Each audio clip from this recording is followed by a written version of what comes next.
भारतीय इतिहास में एक ऐसे साम्राज्य की कहानी है जिसने लगभग 300 सालों तक उत्तर भारत के दरवाजे पर एक ढाल बनकर पहरा दिया। पर आज हम में से ज्यादातर लोग उनका नाम तक नहीं जानते। ये कहानी है गुर्जर प्रतिहारों की, भारत के वो गुमनाम गेटकीपर्स जिन्होंने इतिहास का रुख मोड़ दिया। आइए जानते हैं कि ये कौन थे और क्यों इनका योगदान इतना बड़ा था। देखिए, इनकी पूरी कहानी ना इनके नाम में ही छिपी है। प्रतिहार संस्कृत में इसका मतलब है द्वारपाल या गेट कीपर। और ये सिर्फ एक नाम नहीं था, ये उनका मिशन था। यही वो भूमिका थी जो उन्होंने आने वाली 3 सदियों तक भारत के इतिहास के लिए निभाई। तो सवाल ये उठता है कि इन द्वारपालों की जरूरत पड़ी ही क्यों? आखिर उस वक्त भारत में ऐसा क्या हो रहा था कि एक नई शक्ति को उठकर खड़ा होना पड़ा? चलिए उस दौर में चलते हैं जब इस साम्राज्य की नींव रखी जा रही थी। जरा 8वीं सदी के उत्तर भारत की कल्पना कीजिए। महान सम्राट हर्षवर्धन का विशाल साम्राज्य अब बिखर चुका था। कोई एक बड़ी केंद्रीय शक्ति बची नहीं थी, और जब कोई बड़ी ताकत नहीं होती तो अस्थिरता पैदा होती है। ये एक ऐसा पावर वैक्यूम था जिसने बाहरी ताकतों के लिए कह सकते हैं कि दरवाजे खोल दिए थे। इसी उथल-पुथल के बीच एक नई शक्ति के उदय का मंच तैयार हो रहा था। और इसी मौके पर सामने आए नागभट्ट प्रथम। इन्होंने 8वीं शताब्दी में इस राजवंश की नींव रखी। गुजरात, मालवा और राजपुताना के कुछ हिस्सों पर अपना शासन जमाया। लेकिन उनका सबसे बड़ा और सबसे जरूरी काम था पश्चिम से हो रहे अरब आक्रमणों को सफलतापूर्वक रोकना। उन्होंने एक ऐसी मजबूत दीवार खड़ी कर दी जिसे भेद पाना आसान नहीं था। अच्छा, साम्राज्य तो बन गया, लेकिन अब उसे उत्तर भारत की सबसे बड़ी शक्ति बनना था। और उस जमाने में सत्ता का केंद्र था कन्नौज। जिसने कन्नौज जीत लिया, समझो उत्तर भारत उसका हो गया। और इसी एक शहर के लिए शुरू हुआ भारतीय इतिहास का एक ऐसा महासंग्राम जो 100 साल तक चला। कन्नौज पर कब्जे के लिए उस वक्त 3 महाशक्तियां आपस में टकरा रही थीं। पश्चिम में थे गुर्जर प्रतिहार, पूर्व से चुनौती दे रहे थे बंगाल के पाल, और दक्षिण से आगे बढ़ रहे थे दक्कन के शक्तिशाली राष्ट्रकूट। इन तीनों के बीच करीब 1 सदी तक चले इसी संघर्ष को इतिहास में त्रिपक्षीय संघर्ष या ट्राइपार्टाइट स्ट्रगल कहा जाता है।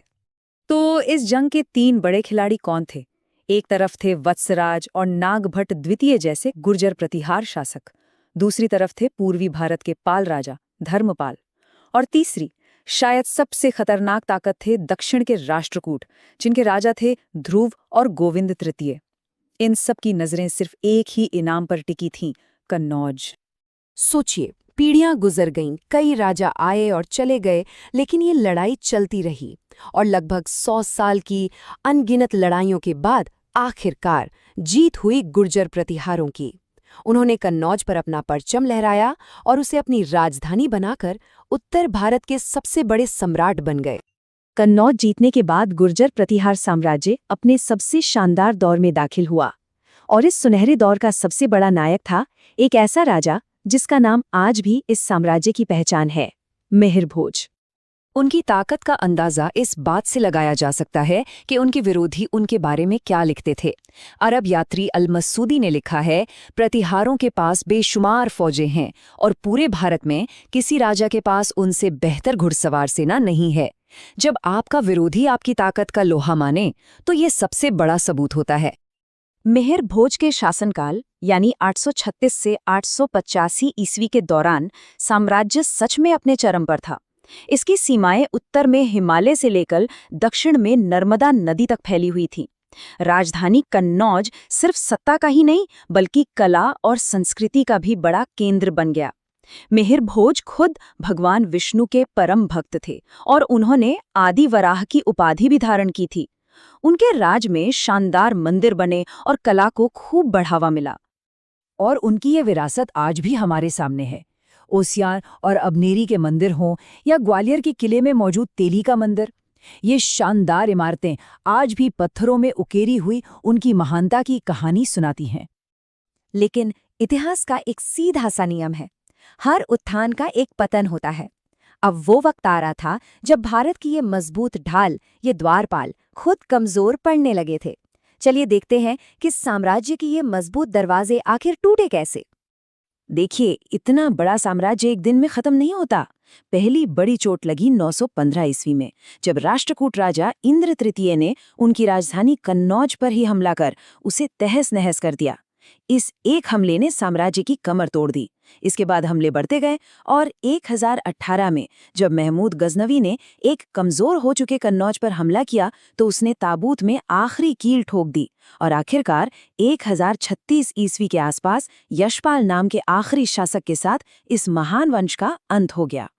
तो क्या साम्राज्य के खत्म होने से उनकी कहानी भी खत्म हो गई? बिल्कुल नहीं। असल में उनकी विरासत तो उनके जाने के बाद और भी ज्यादा साफ दिखाई देती है।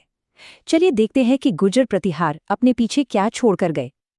अगर उनकी सबसे बड़ी देन को सिर्फ एक चीज में समेटना हो तो वो है समय। लगभग 300 साल, 3 सदियों तक वो बाहरी आक्रमणों के सामने एक चट्टान की तरह खड़े रहे और भारत को सुरक्षित रखा। उन्होंने अपने द्वारपाल होने का धर्म पूरी तरह से निभाया। इसे ऐसे समझते हैं, प्रतिहारों के आने से पहले उत्तर भारत में अस्थिरता और एक खालीपन था, और उनके जाने के बाद क्या हुआ?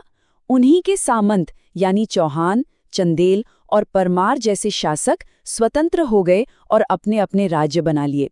यानी एक बड़े साम्राज्य के टूटने से भारत का राजनीतिक नक्शा हमेशा के लिए बदल गया। तो हम गुर्जर प्रतिहारों को कैसे याद रखें? उनकी विरासत दोहरी है।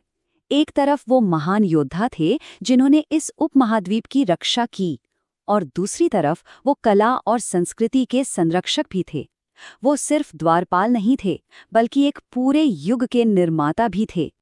तो अंत में एक सवाल, 300 सालों तक वो भारत के दरवाजे पर पहरा देते रहे। जरा सोचिए, जब ये दरवाजा आखिरकार टूटकर गिरा तो भारत के इतिहास और उसके भविष्य पर इसका क्या असर हुआ होगा।